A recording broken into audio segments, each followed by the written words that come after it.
I think all are eager to know about the accounts and audit कि अभी governor साहब ने बताया कि अकाउंट्स और ऑडिट ये एक्चुअली सोसाइटी मैनेज करना मैनेजिंग कमेटी के लिए बहुत दिक्कत वाला काम होता है and accounts and audit is one of the such दिक्कत वाला काम। और थोड़ा सा एक सोसाइटी मेंबर्स में कमेटी मेंबर्स में एक है कि भाई ये अकाउंट्स का थोड़ा सा कटकट वाला काम है, थोड़ा सा डिफिकल्ट काम है, उसके लिए कोई थोड़ा सा अपने को थोड़ा सा ज्ञान उसमें चाहिए। ये बात सही है, लेकिन ऐसा कुछ नहीं है कि आप कर नहीं सकते। आपका you not be accounting professional. आप थोड़ा बहुत उसमें अगर ये अपना सेमिनार आप अटेंड कर रहे होंगे और थोड़ा बहुत आप बायलॉज अगर पढ़ेंगे तो you will be easily get to know कि सोसाइटी के अकाउंट्स कैसे मेंटेन करेंगे और ऑडिट के लिए कैसे तैयारी करेंगे और अपने सोसाइटी को ए ऑडिट क्लास कैसे प्राप्त कर सकें। तो कमिंग फॉरवर्ड हमने ये जो अभी प्रेजेंटेशन है उसमें दो हिस्सों में बांटा है, एक अकाउंटिंग और दूसरा ऑडिट। तो अकाउंटिंग में हम देखेंगे अकाउंटिंग ट्रांजैक्शंस क्या होते हैं, अकाउंटिंग वाउचर्स क्या होते हैं, वो वाउचर्स का रिकॉर्डिंग कैसे करते हैं, देन बुक्स ऑफ अकाउंट्स जो भी as per rule 65 of cooperative societies rules में मेंशन किए हुए और बायलॉज में भी उसका जिक्र आया है, तो वो कैसे मेंटेन करेंगे और फाइनली फाइनेंशियल स्टेटमेंट कैसे प्रिपेयर करते हैं। तो let's move one by one कि अकाउंटिंग ट्रांजैक्शन क्या होते हैं हम देखते हैं। सी अकाउंटिंग ट्रांजैक्शन जो होते हैं मतलब जो हम लेन देन का जो व्यवहार करते हैं इन द सिंपल लैंग्वेज उसको अकाउंटिंग ट्रांजैक्शन बोल सकते हैं। जैसे कि आपको सोसाइटी में आप रेवेन्यू जो कलेक्ट होता है मेनली मेंबर से होता है, वो आप मेंटेनेंस के चार्ज के रूप में लेते हो। देन कुछ अपने रूटीन नॉन रूटीन एक्सपेंसेस करते हो, जैसे सिक्योरिटी हो गया या वॉचमैन हो गया, ऐसे छोटे मोटे जो एक्सपेंसेस है उसको जो आप खर्चे का ये करते हो, that is nothing but an accounting transaction. Okay, तो अकाउंटिंग ट्रांजैक्शन उसका नाम हम ये सबको एक कलेक्टिवली दे सकते हैं। अभी मैनेजिंग कमेटी को क्या करना है कि मैनेजिंग कमेटी को देखना है कि भाई हम जो एक्सपेंसेस जो ट्रांजैक्शन कर रहे हैं these are all legitimate and for the benefit of the society. And bylaws में भी कुछ जगह ऐसे लिखा हुआ है कि भाई ये ट्रांजैक्शन आप नहीं कर सकते या इसके लिए कुछ स्पेशल परमिशन चाहिए, टेंडर चाहिए, तो वो बायलॉज में भी का भी आपको ध्यान रखना है अकाउंटिंग ट्रांजैक्शन करते समय। जैसे कि अभी देखिए इधर लिखा हुआ है कि आपका जो कैश पेमेंट है वो 1500 से 1500 से ज़्यादा नहीं होना चाहिए। All payments in excess of 1,500 rupees can be made simply by cross account pay check. Cross account pay checks means जो हम चेक लिखते हैं किसी के नाम से, तो जो दो लाइन ऊपर क्रॉस करते हैं that is the cross account pay cheque. उसमें अकाउंट पे बिल वर्ड लिखते हैं। Bearer cheque will not satisfy this condition. Bearer cheque is nothing but cash payment. तो अगर आप बेयरर चेक से ट्रांजैक्शन करते हैं तो भी ये आपका ऑडिट रिपोर्ट में क्वालिफिकेशन आएगा, आप ये नहीं कर सकते। दूसरा ये भी लिखा है बायलॉज में कि मैनेजिंग कमेटी का अप्रूवल आपको लेना है अगर कोई बड़ा एक्सपेंडिचर आप करते हो। उसमें एक थ्रेशोल्ड मेंशन किया है based on the size of the society, कितना अपना बड़ा साइज है उसको एक थ्रेशोल्ड मेंशन किया होता है। अगर आप वो थ्रेशोल्ड क्रॉस करते हो then you have to take the approval of AGM, annual general meeting members की होती है। और एजीएम अगर बोलता है कि भाई आप ये एक्सपेंस बहुत ही बड़ा है तो इसका टेंडर करेंगे, टेंडर प्रोसेस से अपनों को अच्छा डील मिल जाएगा। तो managing committee has to honour the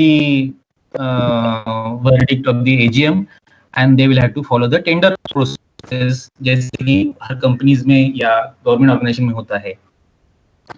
bylaws number 143 ये भी बोलता है कि भाई आप कैश जो है वो कम से कम यूज करिए। आप बैंकिंग जो है आपका बैंक चैनल्स यूज कर सकते हैं सोसाइटी की ट्रांजैक्शन करने में। और पेटी कैश एक्सपेंसेस जो है वो जो छोटे मोटे उसके आप 5000 तक कैश रख सकते हैं। 5000 लिमिट जो प्रिस्क्राइब की है it is irrespective of the size of the society. मतलब जो छोटा सोसाइटी है उसके लिए भी 5000 लिमिट है, जो बड़ा है 100+ मेंबर अगर जिस सोसाइटी में है उनके लिए भी सेम लिमिट है। So there is no distinction between छोटा एंड बड़ा सोसाइटी। सो 5000 तक आप कैश रख सकते हैं। अगर कैश एक्सीड हो गया आपके पास किसी एक दिन में, मान लीजिए किसी मेंबर्स ने कैश लाके दे दिया मेंटेनेंस का, आप मना तो नहीं कर सकते। तो immediately next day you will have to deposit that cash into bank and keep the balance within 5000 rupees limit. Then banking का, बैंक के साथ अपने जो ट्रांजैक्शन है उसको भी अकाउंटिंग ट्रांजैक्शन बोलते हैं। तो बैंक अकाउंट भी आपका खुलना चाहिए। तो बायलॉज नंबर 112 में ऐसा बताया गया है कि आप स्टेट या डिस्ट्रिक्ट सेंट्रल कोऑपरेटिव बैंक में अपना अकाउंट खोल सकते हैं। किसी नेशनलाइज बैंक में भी अपना अकाउंट खोल सकते हैं, या शेड्यूल बैंक में अपना अकाउंट खोल सकते हैं। शेड्यूल बैंक मतलब जिस बैंक के नीचे लिखा हुआ होता है कि शेड्यूल कोऑपरेटिव बैंक या शेड्यूल बैंक। और शेड्यूल बैंक भी ऐसा होना चाहिए कि उनका ऑडिट रेटिंग जो है वो ए होना चाहिए। जो ऑडिट क्लासिफिकेशन ऑडिटर देते हैं वो ए होना चाहिए। आप वो क्लासिफिकेशन उनके वेबसाइट पे जाके या बैंक में भी पूछ सकते हैं जाके कि भाई आपका ऑडिट क्लासिफिकेशन क्या है। तो अगर वो लास्ट 3 कॉन्सेक्यूटिव ईयर में अगर एक क्लासिफिकेशन है तो उस शेड्यूल बैंक में भी आप अकाउंट अपना खोल सकते हैं। तो ये तो हो गया अकाउंटिंग ट्रांजैक्शन के बारे में। Now we'll come to next session, next chapter, that is accounting voucher. जो अकाउंटिंग वाउचर है, हम अकाउंटिंग ट्रांजैक्शन जो है वो रिकॉर्ड करते हैं accounting voucher through. Accounting voucher is nothing but a piece of paper, bill, whatever जो अपने को मिलता है, जो हम इशू करते हैं। मेंटेनेंस कॉन्ट्रैक्ट के लिए हम बिल इशू करते हैं, रिसीट इशू करते हैं। एक्सपेंस के लिए हमें बिल मिलता है या कुछ इनवॉइसेस मिलते हैं। So all these evidences of transaction are to be kept in a separate file, which is called accounting voucher file. Voucher forms the basis for writing of books of account. ये बहुत ही important चीज है। बहुत सारे societies में हमने ऐसा देखा है कि वाउचर्स भाई ट्रांजेक्शन तो करते हैं, लेजिटिमेट होता है, लेकिन उसके जो प्रूफ्स है जो अपने को ऑडिट के लिए चाहिए होते हैं या फ्यूचर रेफरेंस के लिए चाहिए होते हैं, तो स्कैटर्ड हो रहते हैं, फाइल में ठीक से फाइल नहीं किए होते हैं, डेट वाइज नहीं होते हैं। तो ये सबसे इम्पोर्टेंट एविडेंस है कि भाई आप अकाउंटिंग वाउचर जो है that you keep in a separate file, voucher file in a date wise manner systematically.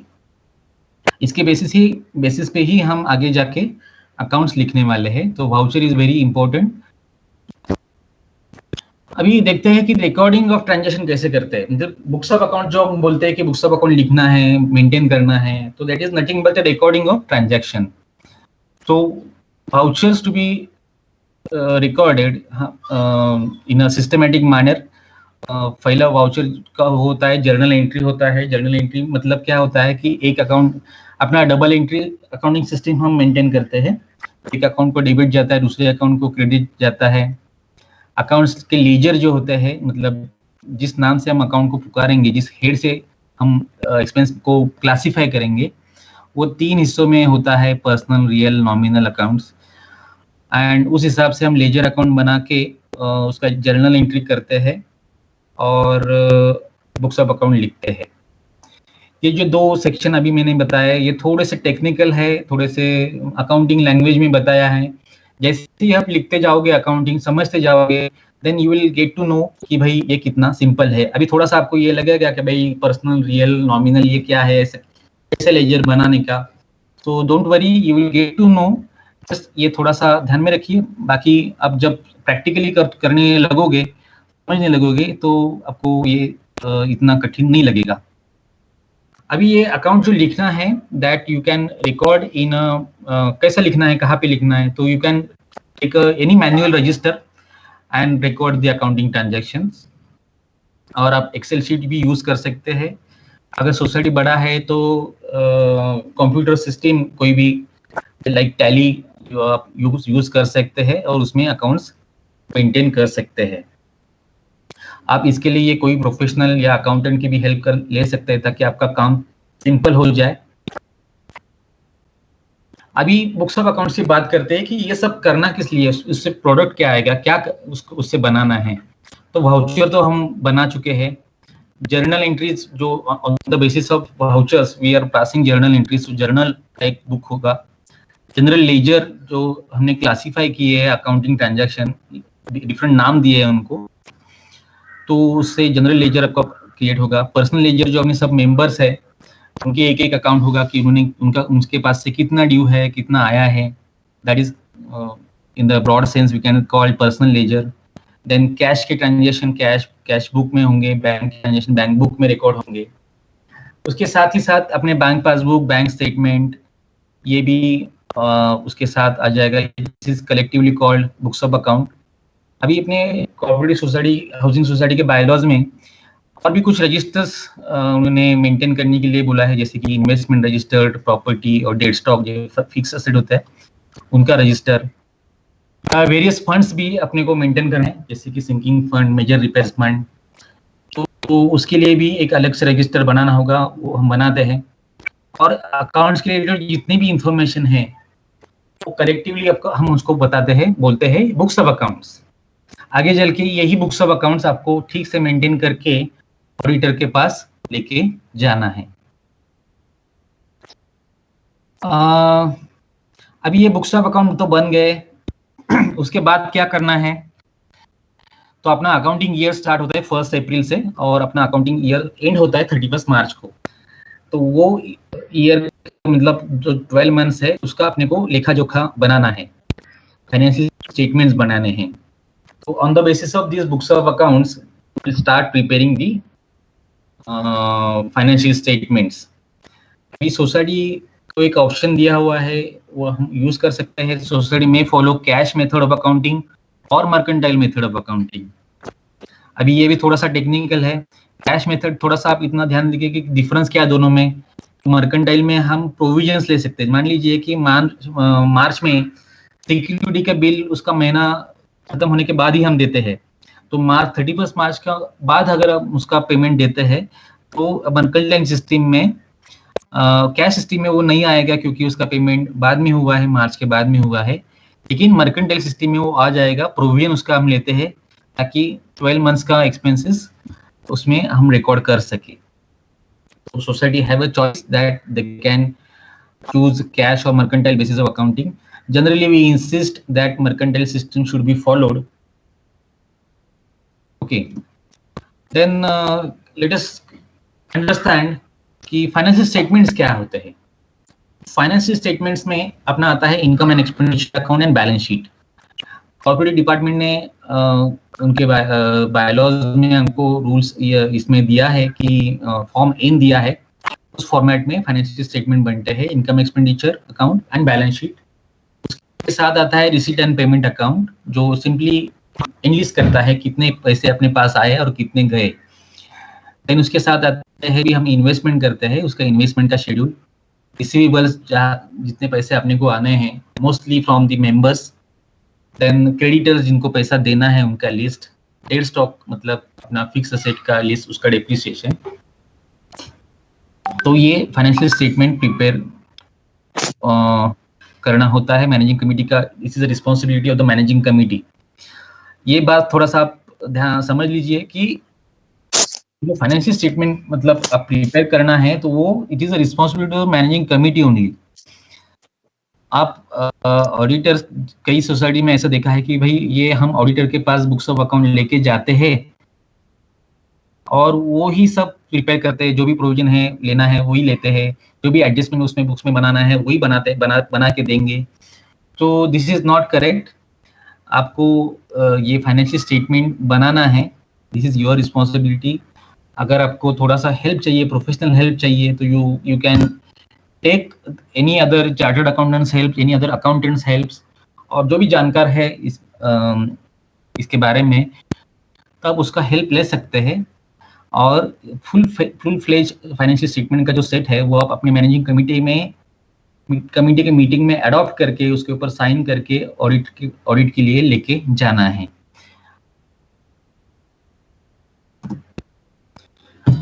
तो ये तो हो गए अकाउंट्स के बारे में। Now will go to audits section. Audit word थोड़ा सा डरावना है, लगता है भाई हमारे कोई गलतियां तो नहीं निकालेगा, ये थोड़ा सा स्ट्रिक्ट होता है, किसी कोई अपने ऊपर उंगली तो नहीं रखेगा कि भाई ये क्यों किया, ये नहीं किया, वो नहीं किया। तो बेसिकली ऑडिटर का काम भी वही होता है, क्योंकि उनको बहुत सारे क्वेश्चन के आंसर देने पड़ते हैं, अपना ओपिनियन देना पड़ता है, और वही ओपिनियन के ऊपर बाकी के जो मेंबर्स है they are depend upon that, they are relying upon that. और ऑडिटर का ओपिनियन बहुत ही अहम माना जाता है कि भाई सोसाइटी कहाँ जा रही है, सोसाइटी ठीक है नहीं ठीक है, उसका क्लासिफिकेशन क्या है। तो audit is in true sense is an examination, but examination है इसका मतलब उसको डरने की कोई बात नहीं है। ऑडिटर को आप अपना फ्रेंड समझ सकते हैं, क्योंकि बहुत सारे ऑडिट रिपोर्ट में आप भी देखोगे, फॉर्मेट देखोगे, उसमें बहुत सारी जगह ऑडिटर भी सुझाव देते हैं कि भाई आपको यह यहाँ पे आपकी गलती हुई है, लेकिन अगली साल आप उसको सुधार कैसे सकते हैं, या अभी during the course of audit also उसको कैसे सुधारा जा सकता है, और वो ऑडिट रिपोर्ट में ना आ जाए, इसलिए आप सुधारिए वो जो भी आपके ब्रीचेस हुए हैं, जो भी गलतियां हुई है सोसाइटी के अकाउंट्स मैनेजमेंट में, तो आप ऑडिटर्स की हेल्प लेके वो सुधार सकते हैं। सो ऑडिट को थोड़ा सा आप जितना आप सीरियसली उसको लेते हैं, सीरियसली लेना चाहिए, बट प्लीज इसको थोड़ा सा डिफरेंट नजरिए से देखिए कि ऑडिट अपने हित के लिए ही है, और आगे जाके ये अपने काम में ही आ सकता है। तो ऑडिट में हमने सेक्शन बनाया है, appointment of auditors, audit fees कैसे कितनी पे करनी होती है, कौन कौन सा रिकॉर्ड ऑडिटर को देना है, देन ऑडिट रिपोर्ट में क्या क्या आता है, वो कहाँ से क्या मिलता है उसमें। स्पेशल ऑडिट रिपोर्ट के बारे में थोड़ा सा बात करेंगे, वो कब आता है, कैसे बनाता है। देन ये ऑडिट रिपोर्ट प्राप्त होने के बाद वो कहाँ सबमिट करना है, क्या करना है उसका, और एक लिस्ट बनाया है कि जनरली क्या ऑब्जर्व होता है। जब हमने अभी बहुत सारे सोसाइटीज का ऑडिट किया है, तो कुछ ऑब्जर्वेशन जो है कॉमनली पाए गए हैं कि बार बार वही रिपीटेशन आता है। तो इसका एक लिस्ट यहाँ पे पर्पसफुली बनाया है, ताकि आप लोगों को पता चले कि भाई ये क्वेरी अपने ऑडिट रिपोर्ट में नहीं आना चाहिए, उसका आप अच्छे से ध्यान रखिए। तो चलिए देखते हैं ऑडिटर्स का अपॉइंटमेंट कैसा होता है। ऑडिटर्स का जो अपॉइंटमेंट होता है, अभी मैं स्टैट्यूटरी ऑडिटर की बात कर रहा हूँ। स्टैट्यूटरी ऑडिटर जो होता है उसका अपॉइंटमेंट एजीएम में या स्पेशल जनरल मीटिंग में ही होना चाहिए, मेंबर्स उसको अपॉइंट करते हैं। और ये ऑडिट आपको कहाँ मिलेंगे, यह मिलेंगे आपको जो ऑडिटर का पैनल होता है, महाराष्ट्र गवर्नमेंट के जो पैनल बनाया है कॉर्पोरेट डिपार्टमेंट ने, ऑडिटर्स का एक पैनल बनाया हुआ है। तो पैनल में से आप आपका जो भी नजदीक का या कन्वीनियंटली आप जो ऑडिटर फर्म या ऑडिटर आप अपॉइंट कर सकते हैं। ये लिस्ट ऑफ पैनल जो है वो अवेलेबल है अपनी महासहकार वेबसाइट है, उसके ऊपर ये लिस्ट अवेलेबल है। देन ऑडिटर चूजने के बाद आप उनका एक कंसेंट लेटर लिख दीजिए, ले लीजिए कि whether that auditor is ready to take up the assignment in your society। Consent letter भी आपको एजीएम में लिखना है। फिर उसके बाद एजीएम अप्रूव करेगा कि भाई ठीक है, ये ऑडिटर हम ये करेंगे, अपॉइंट करेंगे। तो ऑडिटर को अपॉइंटमेंट लेटर और रिजोल्यूशन का एक कॉपी आपको देना है, और उसके पास से एक्सेप्टेंस लेटर देना है, लेना है अपने को। तो अपॉइंटमेंट का प्रोसीजर यहाँ तक खत्म होता है। उसके बाद और भी एक छोटा प्रोसीजर है कि आपको जो ये सब 3 लेटर जो बताया है, अपॉइंटमेंट लेटर, एजीएम का रिजोल्यूशन एंड एक्सेप्टेंस लेटर, ये महासहकार का जो वेबसाइट है जहाँ पे आपका लॉगिन आपको क्रिएट करना पड़ेगा, हर सोसाइटी का क्रिएट करना पड़ता है। तो वहाँ पे आपको अपलोड करना है, और वहाँ पे एक generate button, generate audit report, audit order का बटन दबाना है। दबाने के बाद you will get the audit order. So अब ऑडिट ऑर्डर जनरेट होने के बाद आपका ऑडिटर अपॉइंटमेंट प्रोसेस जो है कंप्लीट हो जाएगा।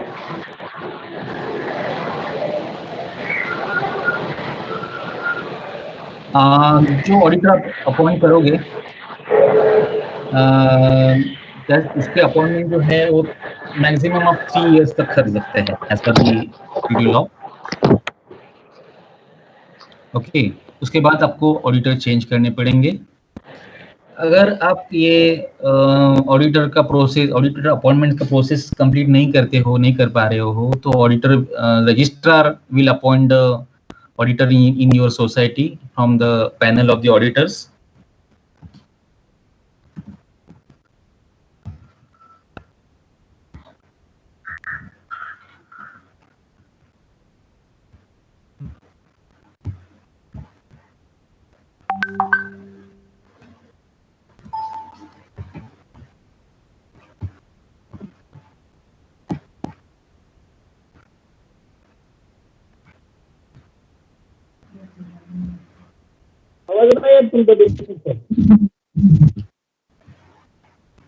Hello, hello, am I audible? Yes, आता आवाज ऐकू. Yeah, so register can appoint as a statutory auditors on your panel. अभी स्टैट्यूटरी ऑडिटर के बारे में हमने बात की, लेकिन ऐसा होता है कि स्टैट्यूटरी ऑडिट जो है साल के एंड में आता है, जब सब ट्रांजेक्शन, अकाउंटिंग ट्रांजेक्शन जो हमने बताया है वो हो चुके होते हैं। लेकिन इसके बीच में अगर कोई गड़बड़ी होती है, कोई एडवाइस चाहिए होती है, या सी statutory auditor is always available, but जो कोई ऐसा आदमी हो कि जो पीरियोडिकली अकाउंट चेक करे और मैनेजमेंट को बताए कि भाई सब ठीक ठाक चल रहा है कि नहीं चल रहा है, जो भी कंट्रोल्स है वो वर्क हो रहे कि नहीं। तो इसके लिए इंटरनल ऑडिट का भी प्रावधान है अपने बायलॉज में। तो society can appoint also an internal auditor in the society who may be a chartered accountant but not necessarily, लेकिन जिसको कोऑपरेटिव्स के रूल्स के या अकाउंटिंग के बारे में, लॉ के बारे में पता होना चाहिए, तो वो आप अपॉइंट कर सकते हैं। खास करके जो बड़ी सोसाइटीज है उनमें ट्रांजैक्शन का वॉल्यूम बहुत बड़ा होता है और कंप्लायंसेस भी बहुत बड़े तौर पे होते हैं, रिकंसिलिएशंस होते हैं। तो कहीं पे भी गड़बड़ी अगर हो तो वो तुरंत सामने आ जाए और उसके ऊपर एक्शन लिया जाए।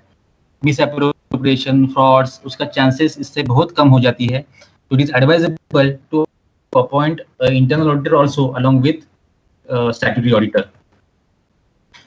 ऑडिट फी के बारे में सर गवर्नमेंट का एक गवर्नमेंट रूल अपना जीआर है 29/10/2014 का।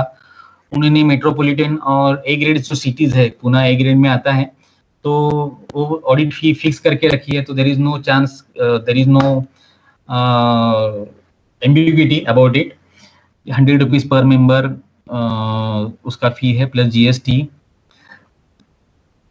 और ये उन्होंने लेवल बताया, municipal corporation area, cantonment area, जैसे जैसे हम विलेज लेवल तक जाते हैं तैसे वैसे वैसे वो फीस भी कम होती जाती है।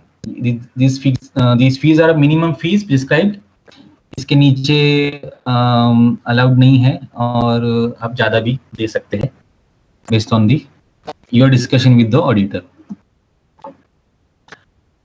ऑडिट के लिए क्या क्या देना है, क्या क्या रिकॉर्ड्स आपको अपने को ऑडिटर के पास देना है। पहला तो आता है फाइनेंशियल स्टेटमेंट, जो हमने बताया, income expenditure, balance sheet, receipt and payment and all annexures thereof। ये चेयरमैन, सेक्रेटरी, ट्रेजरर ने साइन किया हुआ स्टेटमेंट ऑडिटर को देना है ऑडिट के लिए। All books of accounts and vouchers, जैसे हमने पहले सेक्शन में देखा, तो सब वाउचर्स और बुक्स ऑफ अकाउंट्स देने हैं। तो स्टैट्यूटरी रजिस्टर्स है, आई रजिस्टर है, जे रजिस्टर है, मेंबर्स का, शेयर्स का register, managing committee meeting, annual general meeting के minute books, nomination register, property dead stock register, bank reconciliation statement, interest certificate, balance confirmation, management representation letter और any other relevant document, ये residuary clause है। ये सब record आपको audit के लिए देना है।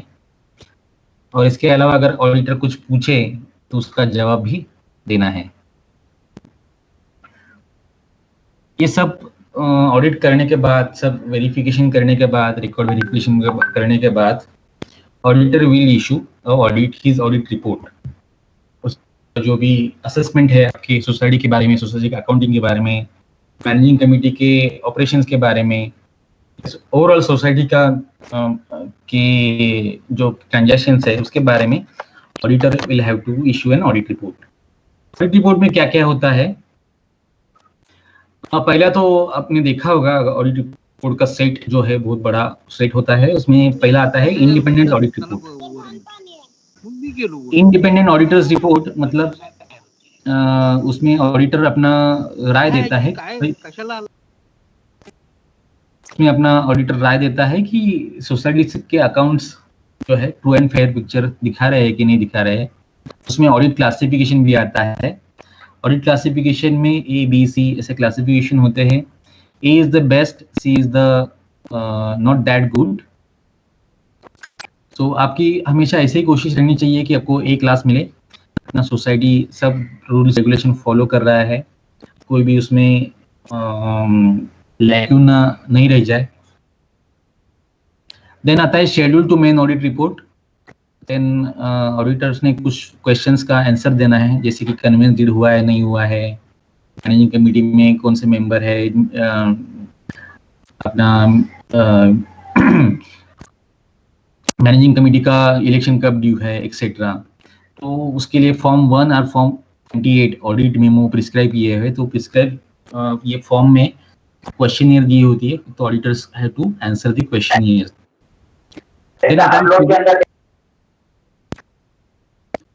हेलो, देन आता है schedules to main audit report. ये डिवाइड होता है part A B and C में। पार्ट ए में जो भी आपके सीरियस इरेगुलरिटीज है, जैसे कि कोई मिस अप्रोप्रिएशन हो गया है या सीरियस लैप्सेस इन बायलॉज और rules and regulations and act and rules of the cooperative society, तो ये सब पार्ट ए में आता है सीरियस नेचर के। पार्ट बी में आता है आपके बैलेंस शीट और इनकम एक्सपेंडिचर का एनालिसिस आता है लाइन बाय लाइन। और पार्ट सी में बाकी के सब जो भी अपने छोटे मोटे बायलॉज का अगर कुछ वायोलेशन हुआ है या एक्ट के किसी प्रोविजन का वायोलेशन हुआ है, रूल्स कोई आपने फॉलो नहीं किया है, वो सब इसमें आता है। प्लस अलॉन्ग विथ ऑडिटर्स के कुछ सजेशन भी आता है कि आप इफेक्टिवली कैसे आप सोसाइटी और अच्छी तरीके से मैनेज कर सके, तो ये सब पार्ट सी में आता है। List of member with active and non active classification, ये भी ऑडिट रिपोर्ट के साथ अटैच रहता है। ऑडिट रिपोर्ट और जो फाइनेंशियल स्टेटमेंट जब साइन करते हैं, तो अभी ऑडिटर को ये कंपलसरी है कि एक यूनिक डॉक्यूमेंट आइडेंटिफिकेशन नंबर देना है, उसको बोलते हैं यूडीआईएन। वो उनके वेबसाइट से जो institute of chartered accountants of India की वेबसाइट से जनरेट होता है। वो 15 दिन के अंदर अंदर जो सिग्नेचर होती है ऑडिट रिपोर्ट के ऊपर वो करना है, और वो वहाँ पे सिग्नेचर के नीचे मेंशन करना होता है। अभी आती है special audit report. Special audit report आपने बहुत बार सुना होगा कि स्पेशल ऑडिट रिपोर्ट जो है वो जो गंभीर जो अपने लैप्सेस है या सोसाइटी में कुछ ऐसे गलत चीजें या फ्रॉड या मिस अप्रोप्रिएशन अगर हुआ है, तो auditor is force to issue an special audit report. Force to मतलब इसका it is his duty to issue a special audit report to the registrar, and वो अपने रिपोर्ट में लिखना है उसको कि क्या इरेगुलरिटीज की है फाइनेंशियल स्टेटमेंट्स या सोसाइटी को कितना लॉस हुआ है, हु इज द कल्प्रिट गाय और सस्पेक्टेड गाय, ये सब उनको लिख के तुरंत देना है। लास्ट मोमेंट तक नहीं लिखना है कि भाई ऑडिट रिपोर्ट में लिखूंगा तब उसमें लिखूंगा, नहीं, इमीडिएटली उसको ये इशू करना है रजिस्ट्रार को। और रजिस्ट्रार जो है अगर उसको देख के उनको लगता है कि भाई ये सच में ऐसा इंसिडेंट हुआ है which is of a criminal nature, then registrar will direct the auditor to file an FIR the police station. So special report is one of the unique feature in the cooperative law, और auditor के ऊपर ये जिम्मेदारी डाली हुई है कि वो ये सब सरफेस पे लाए और उसके अगेंस्ट एफआईआर वगैरह दर्ज खुद करे, अगर सोसाइटी ने वो नहीं किया है पहले से ही। So that was special audit report. अभी ये रिपोर्ट जो है वो रिपोर्ट को लेके करेंगे क्या हम, तो इसको बहुत जगह सबमिट करना है। मतलब it is advisable to take the report in 4 copies, original copies. It is obviously for your record, society's record. second is for the audit office market yard पे जो है. Then third one is to be submitted to the registrar in whose jurisdiction the society is situated. आपका society जिस register के jurisdiction में situated है वहाँ पे वो सबमिट करना है. And fourth copy is obviously for the auditor's record. अभी इसके बाद आपको एजीएम कॉल करना है. जब ऑडिट हो गया आपका तो एजीएम कॉल करना है, उसके लिए आपको नोटिस देना है. और आपका जो नोटिस बोर्ड है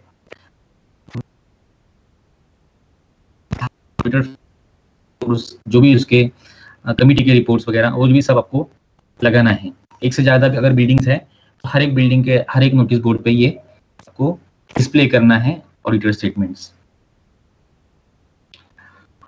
एंड उसके बीच में मैनेजिंग कमेटी का एक और भी एक काम है कि ऑडिट में जो भी ऑब्जेक्शन आए हैं उसका एक ऑडिट रेक्टिफिकेशन रिपोर्ट बनाना है. और वो rectification report along with financial reports, financial statements, audit report AGM के सामने रखना है और उनका अप्रूवल लेना है.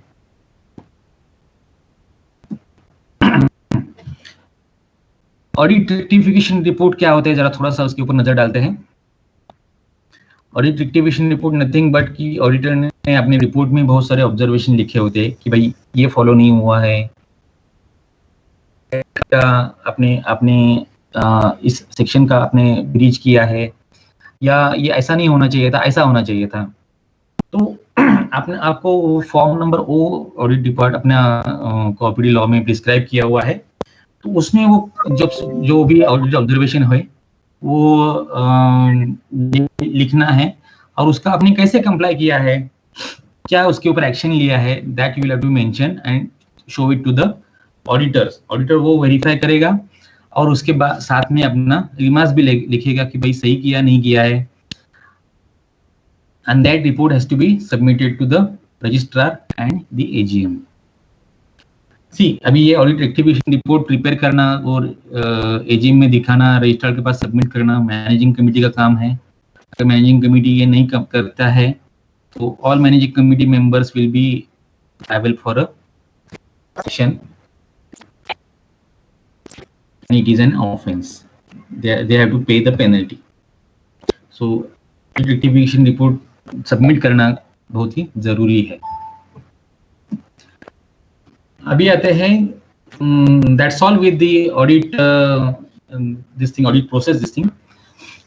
अभी देखते हैं कि कॉमन ऑब्जर्वेशन क्या हमारे नजर में आए हैं और क्या मिस्टेक्स सोसाइटीज में जनरली हो जाती है. तो आप ट्राई कीजिए कि आप ये आपकी सोसाइटी में ना हो, आप उसके लिए अभी से एक्शन ले लीजिए ताकि वो आपके ऑडिट रिपोर्ट में हाईलाइट नहीं हो जाए और आपको अच्छे से अच्छा ए ग्रेड ही मिले. देखिए, पहला तो है कि अपने बायोलॉजी में लिखी है कि society has to obtain a membership of a federation of the CHS. तो अपने एरिया पिंपरी चिंचवड एरिया में पिंपरी चिंचवड फेडरेशन है हाउसिंग सोसाइटी का, उसका मेंबरशिप आपको लेना है, वो आपके हित में भी है. Then society has not issued the share certificate to members हर एक मेंबर का राइट है कि शेयर सर्टिफिकेट उसको मिले. देन बायलॉज में बहुत सारी जगह लिखा है कि repairs and maintenance, sinking fund, education fund maintain करना है. बायलॉज नंबर 13 ये बोलता है. तो वो ठीक से एक तो ऐसा देखा गया है कि मेंटेन ही नहीं हुआ है. ये सब फंड मेंटेन किया है तो it is not as per bylaws number 13. तो आपको ये ध्यान देना है कि बायलॉज नंबर 13 पढ़िए. अपना नेक्स्ट सेशन भी उसके ऊपर होने वाला है, तो आपको जो भी उसमें क्वेरी है आप उसमें अपना उसको एड्रेस हो जाएगी. आप क्वेश्चन भी पूछ सकते हैं बाद में, तो वो मेंटेन करना जरूरी है. देन उसके बाद जो फंड अगर आपकी सोसाइटी में बचते हैं तो instead of keeping in your saving account और current account you will have to invest in the securities और investment options given in the bylaw number 15. अगर सिंकिंग फंड का अमाउंट अभी इन्वेस्ट करते हैं तो उस एफडीआर को या उस इन्वेस्टमेंट को आपको मार्क करके रखना है. उसको ईयर मार्किंग बोलते हैं. और वो एफडी या वो इन्वेस्टमेंट उसी पर्पस के लिए आगे जाके यूज होगा। Then this is conveyance deed का एक मुद्दा बहुत सोसाइटीज में अभी भी पेंडिंग है कि कन्वेंस डीड एग्जीक्यूट नहीं है in favour of the society. वो बहुत ही इंपॉर्टेंट चीज है। नॉमिनेशन का भी एक जो मुद्दा है कि नॉमिनेशन ठीक से किया नहीं है, भी है तो रिकॉर्ड नहीं हुआ है। किसी मामले में नॉमिनेशन अगर नहीं है तो जो फ्लैट ट्रांसफर या शेयर ट्रांसफर का जब भी मुद्दा आता है तो जो लीगल हेड ढूंढना, प्रॉपर ओनर को प्रॉपर्टी हैंड ओवर करना, वो प्रोसेस जो है वो बायलॉज में भी लिखी हुए हैं, अदर सक्सेशन लॉज वगैरह अलाइड लॉज में भी है, वो ठीक से फॉलो नहीं हो रही है। इसके लिए आपको अगर चाहिए तो you can take the advice of the professional और अपने फेडरेशन के का भी सलाह इसमें आप ले सकते हैं, लेकिन वो आपको करना है। नॉमिनेशन के बारे में बहुत ही क्या बोलते हैं उसको, इग्नोरेंस है सोसाइटी में। देन दूसरा आता है जो ट्रांसफर होते हैं फ्लैट, उसका ट्रांसफर प्रीमियम है 25,000 रुपीज प्रिस्क्राइब किया हुआ है सर्कुलर में, कोऑपरेटिव डिपार्टमेंट ने बहुत पहले से किया हुआ है, लेकिन अभी भी लोग 25,000 से ज़्यादा अमाउंट लेते हैं। ये बात सही नहीं है और ऑब्जेक्शनेबल है। तो ये भी आप ध्यान रखिए कि ट्रांसफर प्रीमियम जो है, जो ट्रांसफर होगा फ्लैट, 500 रुपीज ट्रांसफर फी है और 25,000 तक ही ट्रांसफर प्रीमियम ले सकते हैं। और भी एक चीज है, सोसाइटी अगर पुरानी हो जाती है, मतलब मान लीजिए 15 साल के बाद ऑडिट भी जरूरी है, तो वो भी कई जगह पे किया नहीं हुआ होता है। तो ये थोड़े से ब्रॉड पॉइंट हो गए। उसके कि बजट जो है, बजट का भी प्रावधान है अपने बायलॉज में, बजट भी नहीं प्रिपेयर ठीक से। मैनेजिंग कमेटी को at least once in a month मिलना होता है, उनका मीटिंग होता ही नहीं है, या होता भी है तो मिनट बुक में वो रिकॉर्ड नहीं होता है। Books of account, statutory registers are incomplete, not maintained. Rectification और ऑडिट रेक्टिफिकेशन रिपोर्ट फाइल ही नहीं हुआ है। सोसाइटी का प्रॉपर्टी इंश्योर्ड नहीं, इंश्योरेंस जरूरी है। और पुरानी सोसाइटी के बारे में खास करके ये न्यू बायलॉज आए हैं आफ्टर 97 कॉन्स्टिट्यूशनल अमेंडमेंट, वो अडॉप्ट ही नहीं हुए हैं। तो ये थोड़े से कॉमन ऑब्जर्वेशंस सोसाइटीज के पाए गए हैं कि आप देख लीजिए, ध्यान दीजिए कि ये ऑब्जर्वेशन आपकी सोसाइटी में कम से कम रहे और आप उसका कंप्लायंस करें। आगे आप देखेंगे कि इम्पोर्टेंट ड्यू डेट्स जो होते हैं 1920 में, जो फाइनेंशियल ईयर अभी खत्म हुआ, तो उसके लिए क्या थे। फाइनलाइजेशन ऑफ अकाउंट्स में 15 तक होने जाने चाहिए थे, 15 मई तक।